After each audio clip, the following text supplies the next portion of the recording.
नमस्कार दोस्तों, स्वागत है आप सभी का आपके अपने YouTube channel let's start now में। दोस्तों आज हम करने वाले हैं मध्य पाषाण काल, नवपाषाण काल और ऐतिहासिक काल तक कंप्लीटली हमारा जो हिस्ट्री है उसको आगे तक बढ़ाएंगे।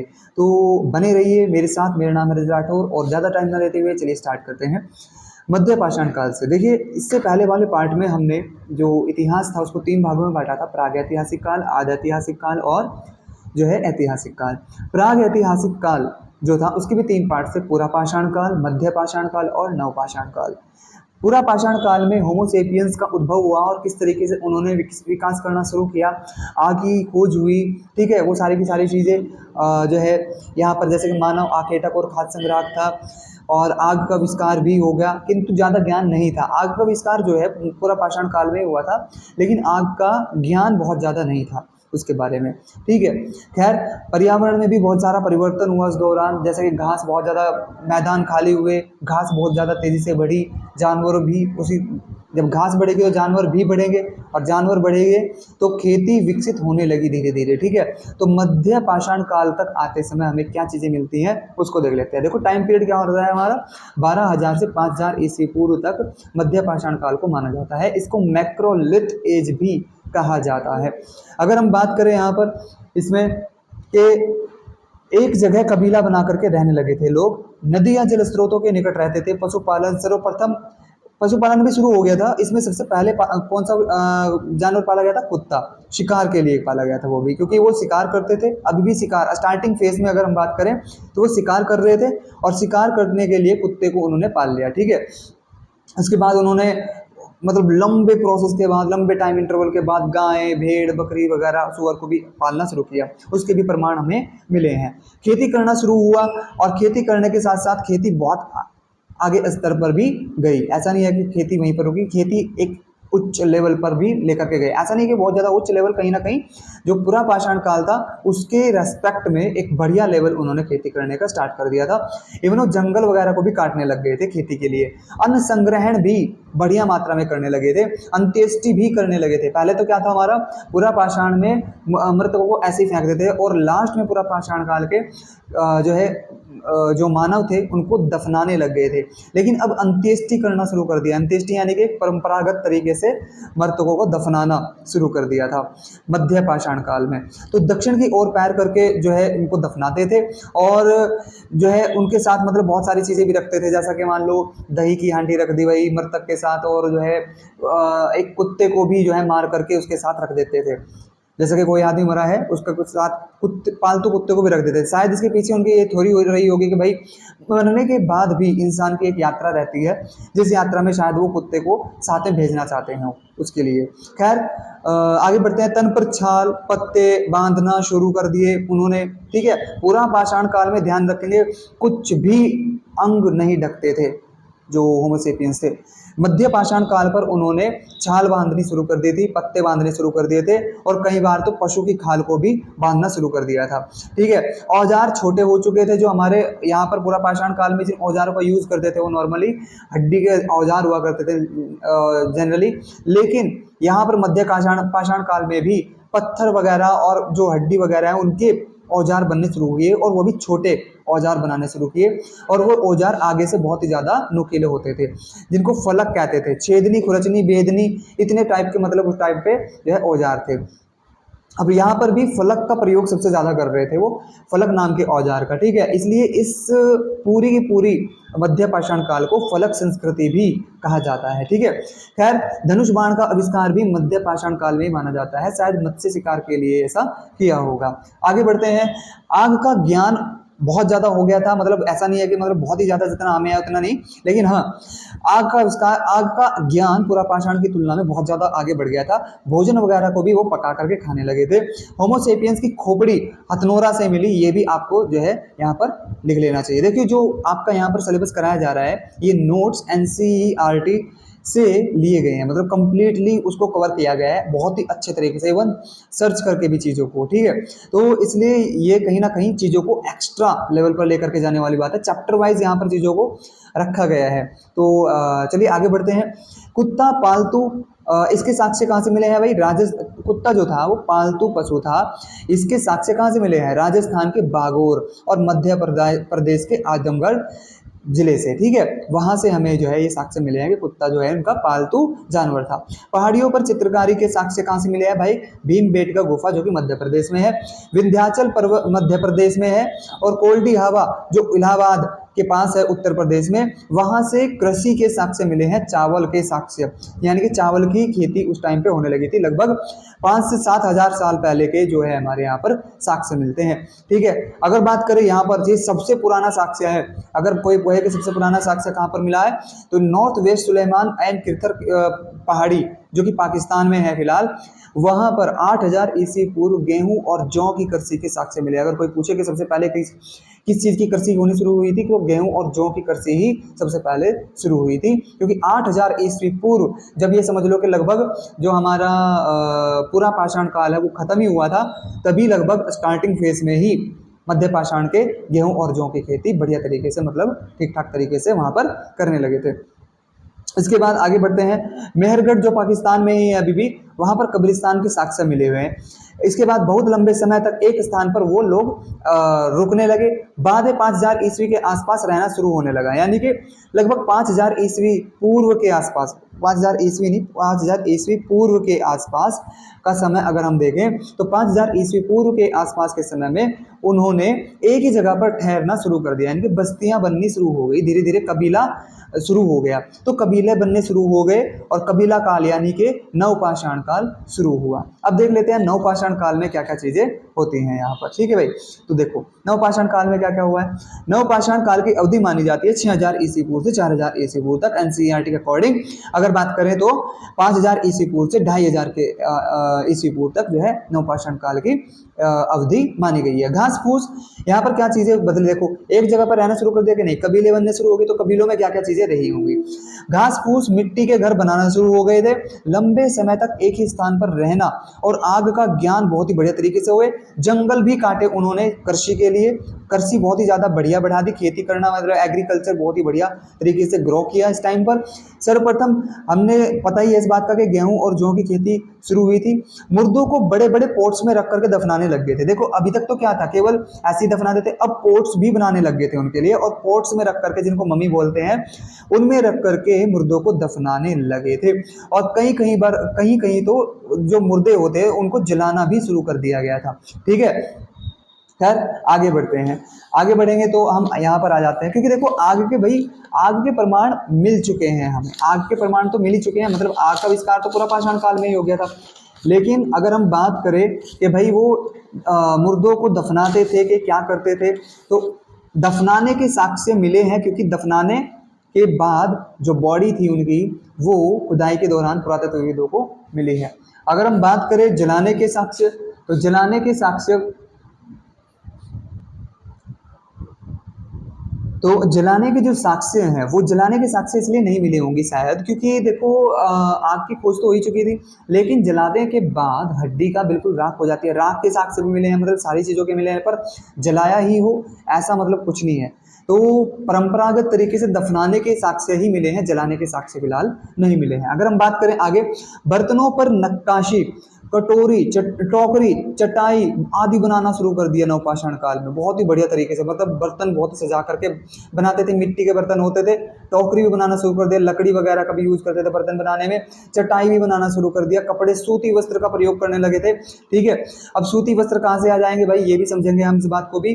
पहिए का आविष्कार भी यहाँ पर हो गया था, इसके साक्ष्य सिनोली साइट हमारे देश से ही मिले हैं। सिनोली साइट से रथ मिला है, जहाँ से ये प्रमाण मिल जाता है कि आज से लगभग 2500 ईस्वी पूर्व, 2500 ईस्वी पूर्व में भी जो है रथ था। और अगर पहिए का आविष्कार वहां पर हुआ था, तो पहिए का आविष्कार बहुत ही ज्यादा चीजों में किया गया हो, जैसे कि गाड़ी, चाक, मतलब पहिए के आविष्कार ने बहुत सारा एक तरीके से क्रांतिकारी परिवर्तन ला दिया होगा जो इंसान होते थे हमारे पूर्वजों की जिंदगी में, ठीक है भाई। चाक बनाए होंगे उन्होंने, अनाज पीसा होगा, बहुत सारी चीजें बनती है जब एक पहिया बनता है तो। खैर हत्तेदार कुल्हाड़ी बहुत ज्यादा प्रचलित थी इस टाइम पर। धातु का भी ज्ञान हो चुका था इसके लास्ट तक, नवपाषाण काल के अंत तक धातु का ज्ञान मानवों को हो चुका था। इसके बाद अगर हम बात करें तो नवपाषाण काल के अंत तक जो है धातु का भी ज्ञान मानवों को हो चुका था। अगर हम बात करें साक्ष्य कहाँ से मिलते हैं नवपाषाण काल के, जैसे कि बुर्जहोम कश्मीर से गड्ढों में बने हुए घर वो नवपाषाण काल के ही हैं। गुफ कराल मिट्टी और सरकंडों और अच्छी ईंटों से बने हुए मकान जो मिले हैं वो भी नवपाषाण काल के हैं। तो 2500 ईस्वी पूर्व प्रस्तर धातु काल के समय, प्रस्तर यानी कि पत्थर और धातु का ज्ञान उस टाइम पे हो चुका था, तब तांबे की खोज हुई। और तांबे की खोज ने इंसानों की जो मानव सभ्यता है उसमें एकदम से चार चांद लगा दी। मतलब एकदम से बहुत बढ़िया तरीके से वृद्धि हुई, ग्रोथ बहुत ही तेज़ी से हुई। और यहाँ पर देखने को मिलेगा कि 2500 ईस्वी पूर्व तक आखेट यानी कि शिकार करना कम हुआ, थोड़ा शिकार करना, लेकिन कृषि, पशुपालक, संग्राहक, औजारों पर पॉलिश करना, औजारों की संख्या और टाइप ऑफ जो है हथियार जो हमारे होते थे आर्म्ड, तो उनके प्रकार थे जो अलग अलग, गदा, आरे, अलग अलग प्रकार के जो है औजार बनाने शुरू कर दिए। उनमें बहुत ही बढ़िया संख्या में ग्रोथ देखने को यहाँ पर मिलती है। इसके बाद आगे चलते हैं, आ जाता है हमारा आद ऐतिहासिक काल। आद ऐतिहासिक काल ऐसे समय काल को कहा जाता है जिनके लिखित साक्ष्य तो हमारे पास है लेकिन वो पढ़े नहीं जा सकते। ठीक है, इसको ताम्रपाषाण काल भी कहा जाता है क्योंकि तांबे की खोज यहाँ पर हो चुकी थी और तांबे की खोज ने बहुत ही बढ़िया तरीके से परिवर्तन किया था मानव सभ्यता में। यहाँ पर तांबे का यूज़ भर भर कर देखने को मिलता है, इसलिए ताम्रपाषाण काल भी इसको कहा जाता है। तांबा और पत्थर का युग, पत्थरों का तांबे का भरपूर प्रयोग हुआ है यहाँ पर। यह टाइम पीरियड इसका रहा है 2700 ईस्वी पूर्व से 1600 ईस्वी पूर्व तक।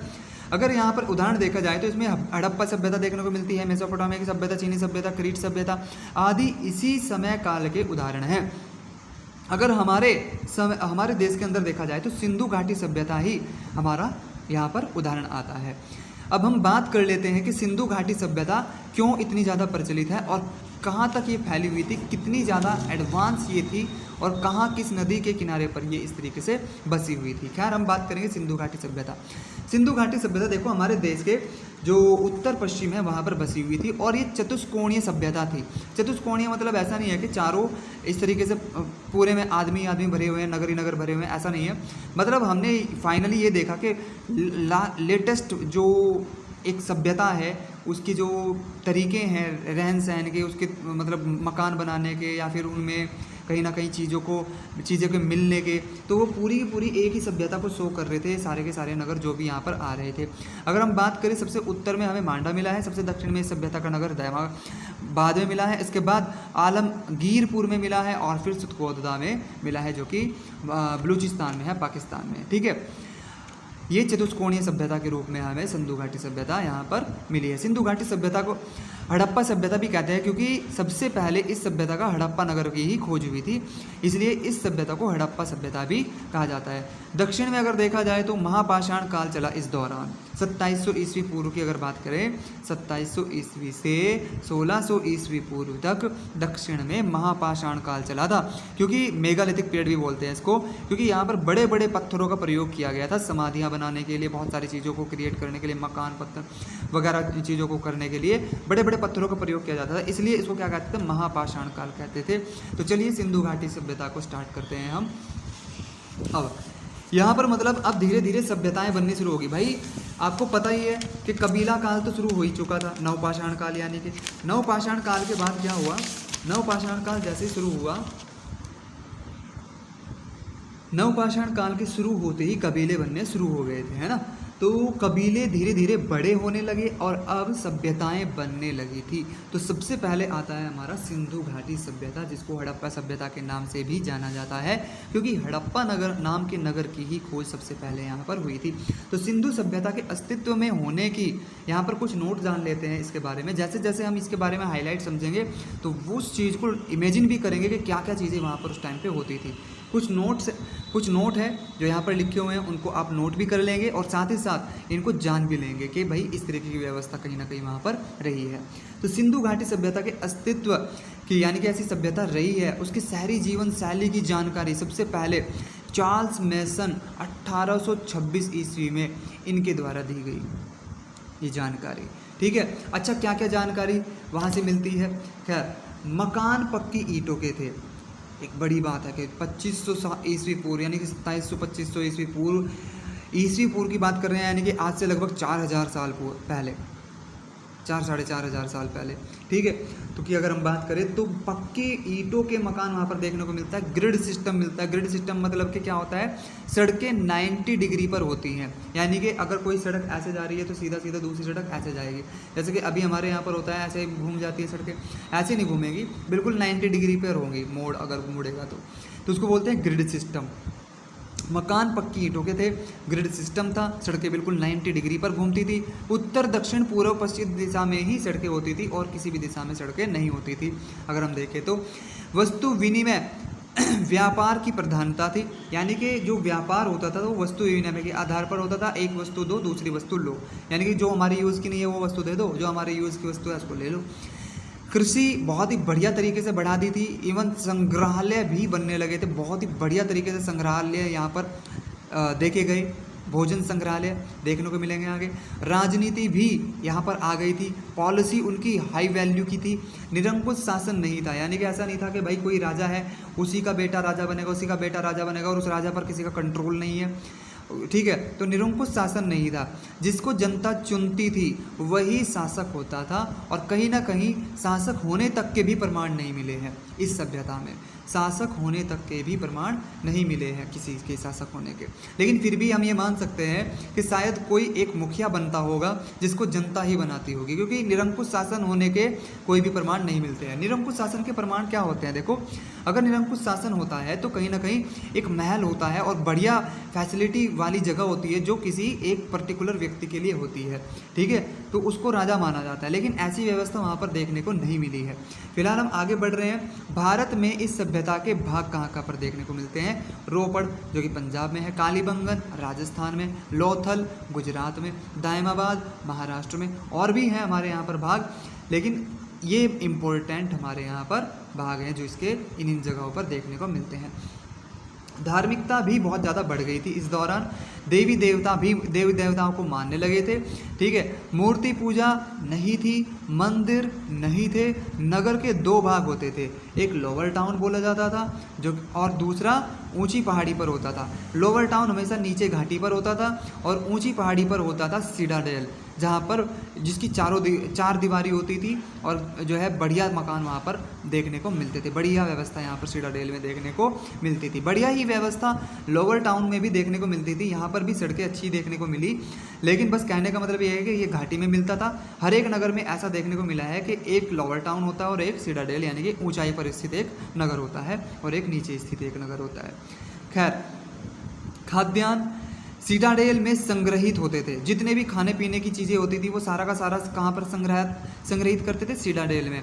शायद इस वजह से करते होंगे कि भाई नदियों में बाढ़ आती होगी तो नीचे वाले लोअर टाउन में बाढ़ आ जाती हो, पानी भर जाता हो, इसलिए खाना जो है सिटाडेल में ही इकट्ठा करते थे। और इस सिटाडेल पर ऐसा नहीं है कि किसी पर्टिकुलर व्यक्ति का अधिकार था, सभी का बिल्कुल बराबर अधिकार था। इसीलिए हम ये कह सकते हैं कि वहाँ पर जो है खाना इकट्ठा किया जाता था। सारी की सारी चीज़ें महत्वपूर्ण होती है जीवन के लिए, उनको एक जगह इकट्ठा किया जाता था, सिटाडेल में संग्रहित किया था। बाढ़ से बचाने के लिए शायद क्या होगा। इसके बाद आगे बढ़ रहे हैं। सभी सभ्यता इस समय नदी के या नहरों के किनारों पर ही देखने को मिलती है। ठीक है भाई, क्योंकि देखो उस टाइम पे ऐसा तो था नहीं कि भाई समरसेबल लगा दो या फिर लाइट हो जाएगी तो फिर बटन दबाओ और पानी आ जाएगा। पानी की अगर ज़रूरत होती थी तो नदी नालों से ही पूरी होती थी, इसलिए नदी नहरों के किनारों पर ही ये लोग जो है अपनी सभ्यता को बसाते थे, अपने नगर वगैरह बसाते थे। इसके बाद अगर हम आगे बढ़े, 1921 में सिंधु घाटी सभ्यता की खोज, प्रभावी खोज जो है जॉन मार्शल ने की थी, जिसको इंडस नाम दिया गया था जॉन मार्शल के द्वारा। ठीक है, इसमें प्रथम स्थल हड़प्पा की खोज जो है दयाराम साहनी ने की थी 1921 में। जो प्रभावी खोज थी जो जॉन मार्शल ने की थी, और जो कहीं ना कहीं इसके होने की जो जानकारी दी वो किसने दी भाई? चार्ल्स मैसन ने 1826 में दे दी थी, लगभग 100 साल पहले। 1921 में जॉन मार्शल ने इसको इंडस नाम दिया और उसकी खोज भी कर ली। यहाँ पर सबसे पहला नगर हड़प्पा, जिसकी खोज की किसने? दयाराम साहनी ने की, और 1921 में ही ये खोज हुई। सबसे पहला नगर यही था जो खोजा गया था, जो कि रावी नदी के तट पर था। ठीक है, अभी पाकिस्तान में है मोंटगोमरी ज़िले के अंदर। यहाँ पर 6 भोजनालय मिले हैं जहाँ पर भोजन संग्रहालय संग्रहित करते होंगे वो लोग। एक ही पंक्ति में 6 भोजनालय मिले हैं। ठीक है, ये क्वेश्चन भी पूछ लिया जाता है कि एक ही पंक्ति में 6 भोजनालय कहाँ पर मिले हैं? हड़प्पा में मिले हैं। तांबे के सिक्के, चांदी के भी साक्ष्य यहाँ पर मिले हैं। सर्वाधिक स्थल गुजरात में मिले हैं हड़प्पा सभ्यता के। इसके बाद आगे बढ़ते हैं, विस्तार कहाँ से कहाँ तक था?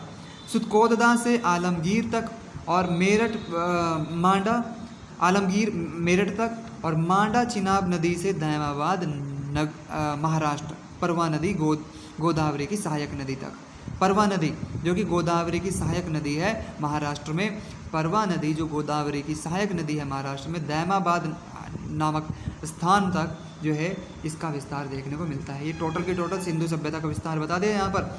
इसके बाद आगे बढ़ते हैं, तांबे के सिक्के यहाँ पर देखने को मिलते हैं, बड़े अन्नागार यहाँ पर देखने को मिले हैं, सामुदायिक चक्की भी देखने को मिली है जहाँ पर अनाज वगैरह पिसता होगा।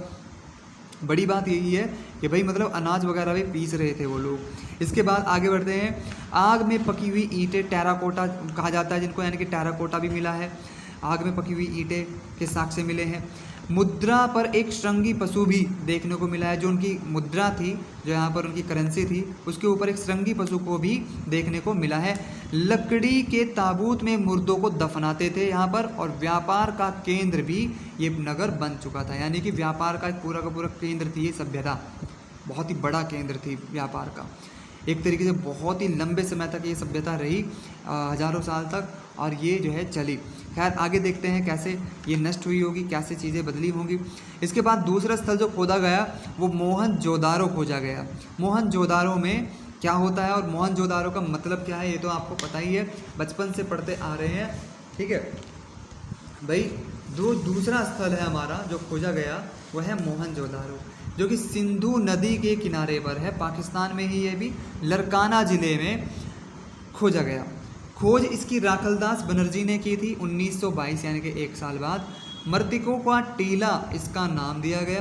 क्या नाम दिया गया भाई? मृतकों का टीला उपनाम है इसका। इसी को मोहनजोदारो भी कहते हैं, मृतकों के टीले को ही मोहनजोदारो कहते हैं। अब सबसे बड़ा स्नानागार यहीं पर मिला है और सबसे बड़ा अन्नागार भी यहीं पर मिला है। ये ध्यान रखेंगे भाई, बड़े अन्नागार हड़प्पा में भी मिले हैं और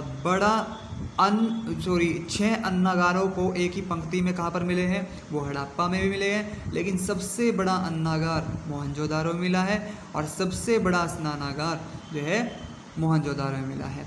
अब अगर बात करें अन्नागार बड़ा था कि स्नानागार, तो अन्नागार स्नानागार से ज़्यादा बड़ा था। ठीक है, अन्नागार ऑब्वियसली वहाँ पर, इसमें तो सिर्फ नहाना ही था, यहाँ पर तो अनाज इकट्ठा करना था पूरे के पूरे नगर का, तो ये तो बड़ा होना ही था।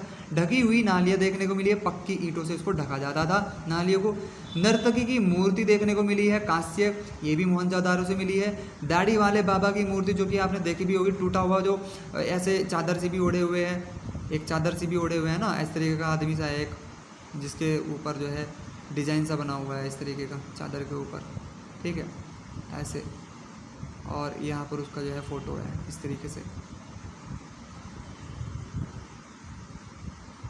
वो थैनोस जैसी उसकी जो है ऐसा इस तरीके का आदमी सा है वो, जो इस तरीके का आदमी देखा होगा ना आपने फ़ोटो में, तो इस तरीके का जो आदमी है वो भी जो है कहाँ से मिला है? मोहनजोदारो से ही मिला है।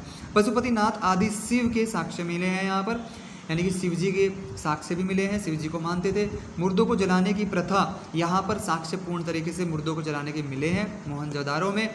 मुर्दों को जलाने के साक्ष्य कहाँ पर मिले हैं भाई? मोहनजोदारो में। अब से पहले दफनाने के मिल रहे थे। ठीक है, 3 मुख वाले देवता की मूर्ति जो है पशुपतिनाथ की ही वो मूर्ति थी। 3 मुख वाले देवता की जो मूर्ति मिली है वो पशुपतिनाथ की मूर्ति थी, यानी कि शिव के होने के प्रमाण, उसको मानने के प्रमाण भी यहाँ पर मिलते हैं।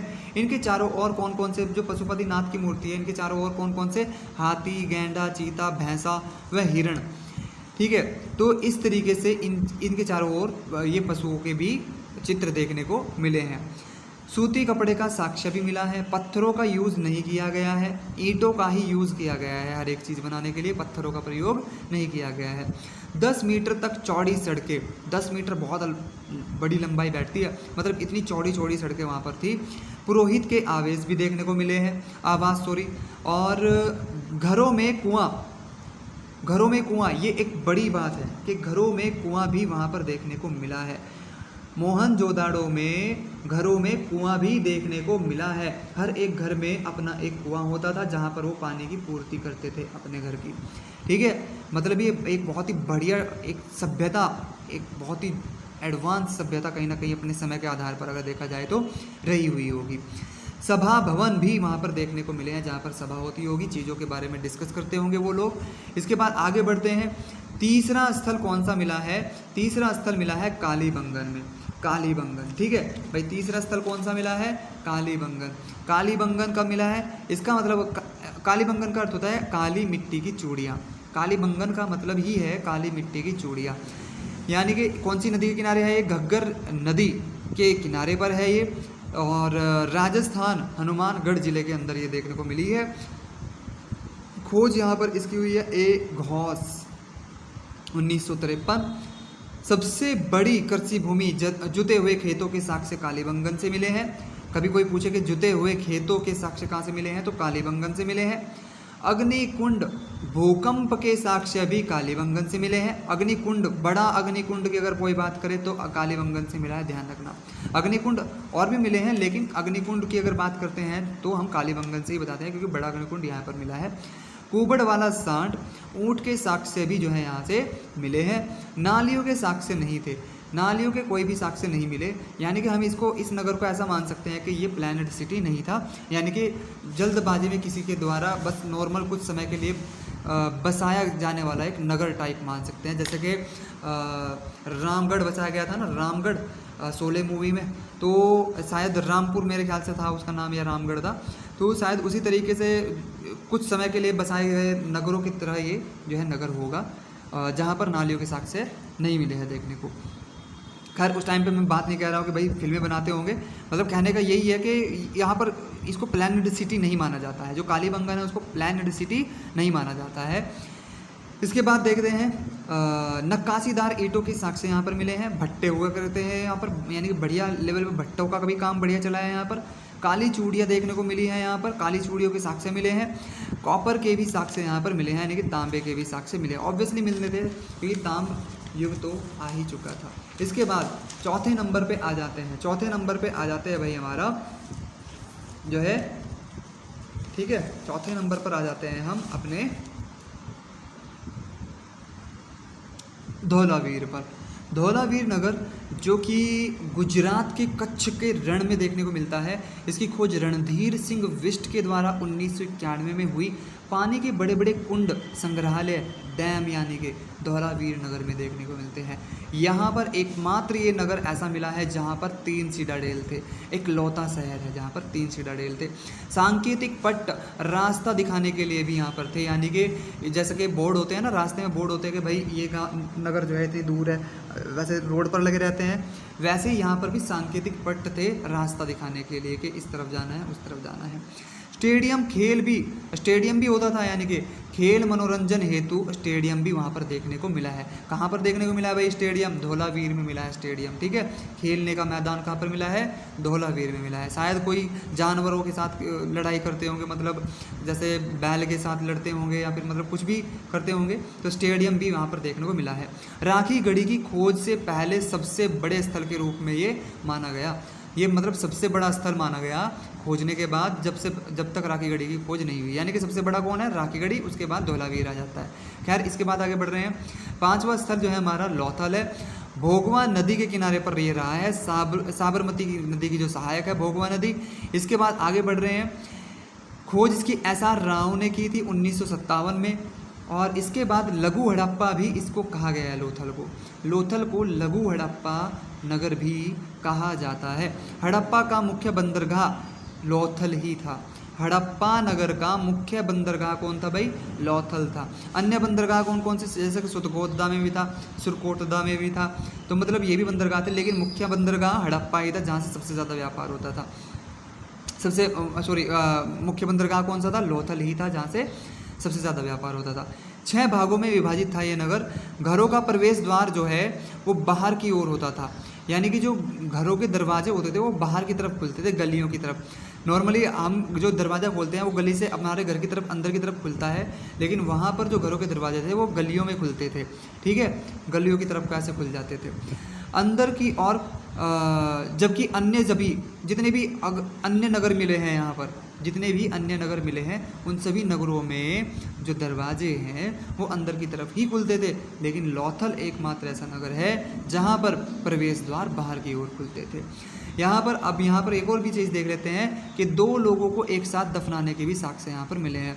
हो सकता है कि वो साक्ष्य एक ही जगह मिल गया हो सकता है कि 2 लोगों की एक जगह डेथ हो गई हो, ऐसा भी हो सकता है कि भाई शायद आलस में उनको एक जगह दफना दिया गया हो, या फिर कुछ भी हो सकता है, मतलब कारण तो कुछ भी हो सकता है। लेकिन ज़्यादातर जो पुरातत्वविद हैं इस चीज़ को मानते हैं कि भाई सती प्रथा का प्रचलन शायद उस समय हो गया होगा कि भाई अगर मान लो एक व्यक्ति मरा है तो उसके साथ दूसरे को भी जो है उसकी पत्नी को भी मार देते थे, और मरना होता था उसको भी जिंदा ही दफना दिया गया जाता होगा। तो सती प्रथा मेरे ख्याल से उस समय से चली होगी। खैर अगर सती प्रथा चली भी होगी तो उसके बाद सती प्रथा देखने को नहीं मिली है, बीच में गायब हो गई थी। तो सती प्रथा अचानक से गायब हो जाना फिर से आना तो लॉजिक नहीं बनता है, लेकिन फिर भी यहाँ पर हम यही मान सकते हैं कि 2 लोगों को अगर एक साथ दफनाया जा रहा है तो सती प्रथा ही होगी। चावल के साक्ष्य अग्निकुंड के भी वहाँ पर साक्ष्य मिलते हैं लोथल में, ठीक है। लेकिन बड़ा अग्निकुंड कहाँ पर मिला देखने को जो है, अब बड़ा अग्निकुंड कहाँ पर देखने को मिला है, कालीबंगन में। चावल के साक्ष्य कहाँ पर देखने को मिले हैं, लोथल में। और कृषि के जुते हुए खेत कहाँ पर देखने को मिले हैं, कालीबंगन में। मन के निर्माण की फैक्ट्री, मन के यानी कि घड़े वगैरह को भी निर्माण जो है यहाँ पर देखने को मिला है। चन्नूदड़ों में भी मनकों के निर्माण की फैक्ट्री देखने को मिली है। खैर इसके आगे बढ़ रहे हैं, शतरंज के साक्ष्य भी यहाँ पर मिले हैं। फारस की मोहर मिली है, व्यापार के साक्ष्य। फारस जो देश है तो वहाँ के भी जो है मध्य एशिया से जो हमारे देश के साथ व्यापार है उसकी फारस की जो मोहर है वो भी यहाँ पर देखने को मिली है। वो भी पुरातत्वविद में जो खुदाई के दौरान देखने को वहाँ पर मिली है। तो इससे पता चलता है कि शायद उसके साथ हमारे व्यापार होंगे। चोंच में मछली दबाए हुए चिड़िया के भी साक्ष्य मिले हैं, चित्रांकन किया गया है, और नीचे उसके लोमड़ी बैठी हुई है। तो शायद ये पंचतंत्र की कोई कथा से तुलना की गई है, पंचतंत्र की कोई कथा होगी, ठीक है। हाथी के दांत के भी साक्ष्य यहाँ पर मिले हैं लोथल में। तो लोथल में ये सारे के सारे साक्ष्य मिले हैं, आप इनमें से लिख सकते हैं जो भी आपको अच्छा लगता है, ठीक है। इसके बाद हम आगे बढ़ रहे हैं, चन्नूदड़ो। चन्नूदड़ो भी एक नगर जो है देखने को मिला है जी सिंधु घाटी सभ्यता में, सिंधु नदी के किनारे, जो कि पाकिस्तान में है आज। इसकी खोज जो है गोपाल मजूमदार ने 1931 में करी थी। यहाँ एकमात्र नगर है जहाँ पर सिडाडेल नहीं है, ये भी ध्यान रखेंगे। चन्नूदड़ो एकमात्र ऐसा नगर है जहाँ पर सिडाडेल देखने को नहीं मिलता है। भारत का लंकाशायर भी, इसको गेट ऑफ फैक्ट्री भी कहते हैं, सबसे ज़्यादा फैक्ट्री यहीं पर थी। मेकअप का सामान, हथियार बनाना, कशीदाकारी करना, अदबने मोती, शाही, लिपस्टिक, सीसा, कंघा, काजल, उस्तरा, चूड़ियाँ, मन के घड़े वगैरह सारी की सारी चीज़ें यहाँ पर देखने को मिलती है। वक्राकार ईंटों वाला भी एकमात्र शहर, यानी कि भट्टे भी बढ़िया ही वाले थे, बढ़िया वाली ईंटें भी बनाई जा रही थी, यानी कि गोल गोल ईंटें भी यहाँ पर बनाई जा रही थी। तो बढ़िया तरीके से, इसलिए इसको भारत का लंकाशायर यानी कि gateway of factory of India, फैक्ट्रियों का हब माना जाता था इसको उस टाइम पर, ठीक है। बेंगलोर, सिलिकॉन वैली जैसा के, ठीक है। खैर अब आ जाते हैं हम यहाँ पर, नेक्स्ट है हमारा रोपड़, जो कि पंजाब में मिला है, ठीक है। रोपड़ है जो कि पंजाब में मिला है। अब पंजाब में देख लेते हैं क्या कुछ चीज़ें जो है किसने इसको खोज की।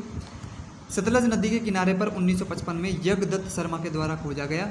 मनुष्य के साथ कुत्ते को दफनाने के साक्ष्य जो है रोपड़ से मिले हैं, ये ध्यान रखेंगे। रोपड़ से ध्यान रखेंगे जैसे कि कुत्ता रो करके वहीं पड़ गया उसके पास से, ठीक है।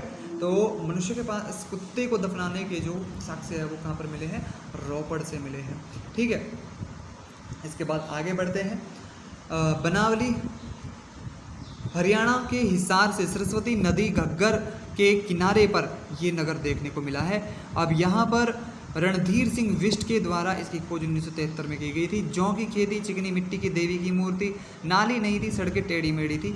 टेढ़ी मेढ़ी सड़कें जो है ना, अगर ये बात आ जाए टेढ़ी मेढ़ी सड़कें कहाँ पर, तो वो बनावली नगर होगा वहाँ पर। सिंधु सभ्यता का ऐसा नगर जहाँ पर टेढ़ी मेढ़ी सड़कें थी, कौन सा था भाई, बनावली नगर। और जहाँ पर जो है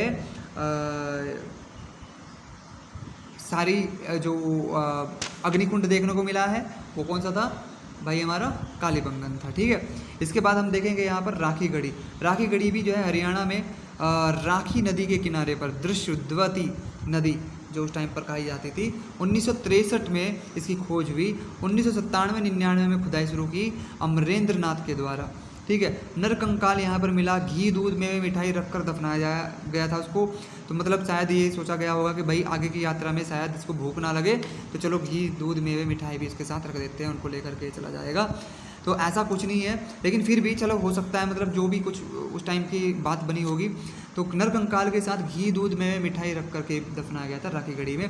हिसार जिले में सरस्वती नदियों के निकट जो है ये राखीगढ़ी देखने को हमें मिला है। दुर्ग प्राचीर अन्नागार स्तंभ युक्त विभितिका, ऊंचे चबूतरे पर बनाई गई अग्निवेदिका। ये यहाँ पर पूछी जा सकती है, लास्ट पॉइंट, ऊंचे चबूतरे पर बनाई गई अग्निवेदिका कहाँ पर मिली है भाई, हमें राखीगढ़ी में मिली है। इसके बाद हमारा बिल्कुल लास्ट आ चुका है सिनोली साइट। सिनोली साइट भी हमारे यहाँ पर देखने को मिला। उत्तर प्रदेश बागपत जिले के बड़ौद तहसील में सिंधु घाटी काल की 2200 से 1800 ईस्वी पूर्व तक की जो है इसकी समय माना जाता है। खुदाई 2005-06 में शुरू हुई थी, 18 में भी हुई। डीवी शर्मा, एसके मंजुल जो है डीवी शर्मा और एसके मंजुल के निर्देशन में इसकी खुदाई हुई। रथ मिलने के प्रथम स्थल, रथ मिलने वाला ये पहला स्थल है सिनोली साइट। ठीक है, जहाँ पर रथ मिला है। दो मुही तांबे की तलवार भी है। दो मुही यानी कि दोनों तरफ से काटने वाली बहुत ही खतरनाक तलवार। महिला योद्धा के पैर नीचे से काट कर दफनाते थे। ठीक है, और सिंधु सभ्यता को आर्यों के होने के प्रमाण भी जो है सिनोली साइट से ही मिलते हैं। यानी कि सिनोली साइट एक ऐसी साइट है जहाँ पर हम ये मान सकते हैं, जो कहीं ना कहीं इस तरफ निर्देश देती है कि जो आर्य थे वो आर्य ही थे जो सिंधु घाटी सभ्यता को बसाया था जिन्होंने। क्योंकि अंग्रेज़ों का मानना था कि आर्य जो थे बहुत ही ज़्यादा होशियार थे। वो ऑब्वियसली आर्य बहुत ज़्यादा होशियार थे। इन्होंने वेद लिख दिए भाई, ऐसे ऐसे ग्रंथ लिख दिए। तो वो कहते थे कि वो आए हैं जो है मध्य एशिया से, जबकि मध्य एशिया से नहीं आए हैं, वो थे वास्तव में सिंधु घाटी सभ्यता आर्यों ने ही बसाई थी। ये ऐसा सिनोली साइट से जो है प्रमाण देखने को मिलता है। इसके बाद हम चलते हैं आलमगीरपुर जो कि मेरठ के निकट देखने को मिलता है, हिंडन नदी के तट पर। सबसे पूर्वी बिंदु है ये सिंधु घाटी सभ्यता का। यहाँ पर जानवरों की हड्डी, कॉपर के औजार, पैरासरम का खेड़ा भी कहा जाता है। इसको क्या बोला जाता है? पैरासरम का खेड़ा भी बोला जाता है। 1958 से 59 तक इसकी जो है खुदाई हुई और इसकी खोज हुई। पक्की ईंटों की बनी भट्टियाँ, छत की टाइल, कप, फूलदान, गाड़ियाँ, सांप की मूर्ति। ठीक है, हड़प्पा सभ्यता सिंधु सभ्यता के नगरों की खोज का क्रम जो है वो क्या रहा है? खोज का क्रम सबसे पहले हड़प्पा नगर की खोज हुई 1921, मोहनजोदारो 1922, चन्नुदड़ो 1931, कालीबंगन 1953, रोपड़ 1955, लोथल 1957, राखीगढ़ी 1963, बनावली 1973, धोलावीर 1991। तो इस तरीके से इनकी खोज होने के क्रम है जो कि सिंधु घाटी सभ्यता के नगर हैं। ठीक है भाई, चलिए हम नेक्स्ट चलते हैं अब हमारे पॉइंट पर। इसको याद करने का एक तरीका है, इसको याद कर लेंगे इस तरीके से अगर आप याद कर सकते हैं, क्योंकि ये भी चीज़ें पूछी जा सकती है कि कौन सी सभ्यता, कौन सा नगर किस नदी के किनारे पर था। तो कैसे याद करें? देखो, लोथल भोगवा के किनारे पर था, मोहनजोदाड़ो सिंधु, हड़प्पा रावी, कालीबंगन घग्गर, रंगपुर मादर और रोपड़ सतलज, बनावली सरस्वती, चन्नुदड़ो सिंधु। इसकी एक ट्रिक है जिसको हिसाब से इसको याद करेंगे। धोलावीर कच्चकरण और आलमगीर हिंडन और दैमाबाद जो है गोदावरी नदी के किनारे पर बसा हुआ नगर था। इसको याद करने का तरीका क्या है? इसको याद करने का तरीका है ऐसे, देखो कि लोभी से पता चल जाएगा लोथल भोगवा, मौसी यानी कि मोहनजोदाड़ो सिंधु नदी किनारे पर का हरा कंघा। इसकी यानी कि जो ट्रिक है वो क्या है? लोभी मौसी का हरा कंघा रमा ने चुरा लिया और रोष में आकर मौसी ने उसे बस से कुचल दिया। ठीक है, तो यहाँ तक आपके याद हो जाएंगे। लोभी के मतलब कि लोथल भोगवा, मौसी मतलब मोहनजोदाड़ो सिंधु, हरा कंघा मतलब कि हड़प्पा और रावी नदी, और कंघा का मतलब क्या है? हरे का मतलब तो हरा हो गया, ठीक है, हड़प्पा और रावी, और कंघे का मतलब कालीबंगन घग्गर नदी के किनारे पर है कंघा। रमा ने चुरा लिया, तो रंगपुर जो है वो मादर के किनारे पर मिला है। और रोस में आकर यानी कि रोपड़ कहाँ पर मिला है, सतलज नदी के किनारे, तो रोस, ठीक है। बस से कुछ जल्दी, अब बनावली कहाँ पर मिला है, सरस्वती के किनारे पर, ठीक है। तो इस तरीके से हम एक ट्रिक बना सकते हैं जिसके अकॉर्डिंग इसको याद कर सकते हैं। ट्रिक्स से ऐसे याद रखना ठीक नहीं है, इसको याद ही करना चाहिए। लोथल भोगवा के किनारे पर, मोहनजोदारो कहाँ पर मिला है भाई, सिंधु नदी के किनारे पर। हड़प्पा जो है रावी नदी के किनारे पर मिला है। और कालीबंगन जो है घग्गर नदी के किनारे पर। रंगपुर, मादर और रोपड़ सतलज नदी के किनारे पर। बनावली सरस्वती नदी के किनारे पर। चन्नुदड़ो सिंधु नदी के किनारे पर मिला है। सिंधु नदी के किनारे पर अगर देखा जाए तो दो नगर चन्नुदड़ो और मोहनजोदारो देखने को मिले हैं, ठीक है। मेरे ख्याल से आज की क्लास में इतना ही काफ़ी है। इसके बाद जो महत्वपूर्ण बिंदु होंगे सिंधु घाटी सभ्यता के, वो महत्वपूर्ण बिंदु जैसे कि सबों को दक्षिण में पैर करके लेटाते थे, ठीक है। मात्र प्रधान सभ्यता थी। शेर के अवशेष नहीं मिले हैं। कौन सी ऐसी चीज़ है जिसके अवशेष मिले हैं, किसके अवशेष नहीं मिले हैं। व्यापार कहाँ से, किस तरीके से, क्या क्या चीज़ें, लिपि कैसी थी, तो वो सारी की सारी इंपॉर्टेंट फैक्ट जो हैं इसके बारे में वो कल हम डिस्कस करेंगे नेक्स्ट वीडियो में। तब तक के लिए नमस्कार और ख्याल रखिए अपना। जय हिंद, जय भारत।